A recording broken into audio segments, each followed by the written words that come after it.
He was a celebrated actor who once commanded applause on the grandest stages of America. But behind the curtain, his heart burned with rage against a president and a nation's future. What began as a plot to kidnap would become the most infamous assassination in U.S. history. As the country mourned, a relentless manhunt closed in on the killer. This is the dark and terrifying story of John Wilkes Booth, the actor who changed history forever. Real crimes are more terrifying than any ghost story. They are born from the darkest corners of the human mind, where greed, rage, and obsession twist into acts beyond imagination. In this channel, we dive deep into these chilling true events, unmasking the truth that hides in the shadows. If you have a passion for real crime stories, subscribe and join our growing community. Don't forget to click the bell button for more real-life crime stories. John Wilkes Booth was born on May 10, 1838, into one of America's most famous theatrical families. Raised in Maryland, Booth followed in the footsteps of his father and brothers, becoming a well-known stage actor by the 1860s. His handsome appearance and charisma earned him a dedicated audience. But behind the curtain, he harbored extreme political beliefs. A fierce Confederate sympathizer, Booth despised President Abraham Lincoln and the Union cause. To Booth, Lincoln represented the destruction of the Southern way of life. As the Civil War drew to a close, Booth's resentment only deepened. The Confederacy was collapsing, yet he refused to accept defeat. Initially, he and his associates plotted to kidnap Lincoln, believing that holding the president hostage could force the North to negotiate. This plan failed after multiple missed opportunities. With each setback, Booth's intentions turned darker. By April 1865, Robert E. Lee had surrendered to Ulysses S. Grant, but Confederate General Joseph E. Johnston still fought on in North Carolina. Booth convinced himself the war was not truly over. He believed a bold strike against the Union's leadership could still inspire the South to continue fighting. The plan evolved into a coordinated assassination.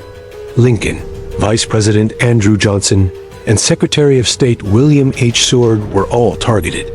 Booth would take Lincoln's life himself.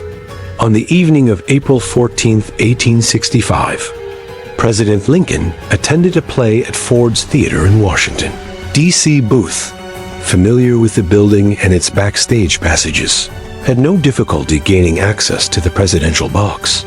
Armed with a single-shot Derringer pistol and a dagger, he waited for the perfect moment.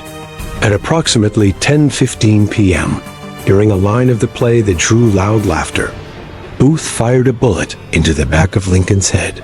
The president slumped forward instantly. Mary Todd Lincoln screamed, and chaos erupted inside the theater. Booth leaped from the box to the stage, but his spur caught on a flag, causing him to land awkwardly and break his leg. Despite his injury, he brandished the dagger, shouted, "Sic semper tyrannis," Latin for "thus always to tyrants," and fled through the backstage exit. Outside, a horse awaited him for his escape. Lincoln, gravely wounded, was carried across the street to the Peterson house. While Booth fled, the other parts of the assassination plot unfolded.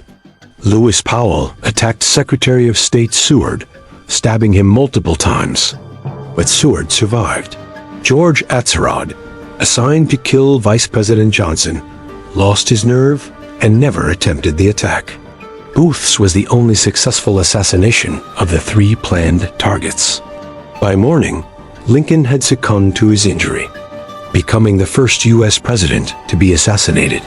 Union forces immediately launched one of the largest manhunts in American history. Posters bearing Booth's likeness were plastered across cities and towns. Soldiers and detectives tracked every lead, interviewing witnesses and following the trail south. Booth traveled through Maryland, aided by Confederate sympathizers, despite his broken leg. His fame as an actor and the nature of his crime made hiding increasingly difficult. For 12 days, Booth evaded capture, moving under cover of night and resting in secluded locations. Along the way, he was joined by David Herold, one of the conspirators. The pair crossed into Virginia, believing they could reach safety among fellow Confederate loyalists. Eventually, they found refuge at Richard Garrett's tobacco farm in Port Royal. But by April 26th, Union soldiers had closed in. Surrounded at Garrett's farm, Booth and Herold took shelter in a tobacco barn. The Union soldiers ordered them to surrender, but Booth refused, insisting he would never be taken alive. After negotiations failed, the soldiers set the barn ablaze. Herold emerged and gave himself up. Booth remained inside, his silhouette illuminated by the flames. A single gunshot rang out. Sergeant Boston Corbett, peering through a gap in the barn's wall, had fired his revolver. The bullet struck Booth in the neck, severing his spinal cord. Dragged from the burning barn, he was unable to move and whispered his final words. "Tell my mother I died for my country." Within hours, he was dead. In the aftermath, 8 other conspirators or suspected accomplices were arrested and tried by a military tribunal. 4 of them, Mary Sorrett, Lewis Powell, David Herold, and George Atzerodt, were hanged on July 7, 1865. Others received lengthy prison sentences. The assassination plunged the nation into deeper grief, just as the Civil War was ending. Lincoln's death became a symbol of the cost of preserving the Union. Booth's legacy is one of infamy and betrayal. Once celebrated for his performances on stage, he is remembered instead as the man who killed one of America's greatest presidents.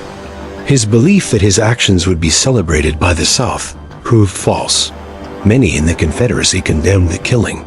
The tragedy at Ford's Theater cemented his name in history, not as a patriot, but as an assassin. His death marked the end of the conspiracy, but the scars of his actions would last for generations. John Wilkes Booth was shot by Union soldier Boston Corbett on April 26, 1865, at Garrett's farm in Virginia. He died a few hours later from his wound, bringing an end to the 12-day manhunt.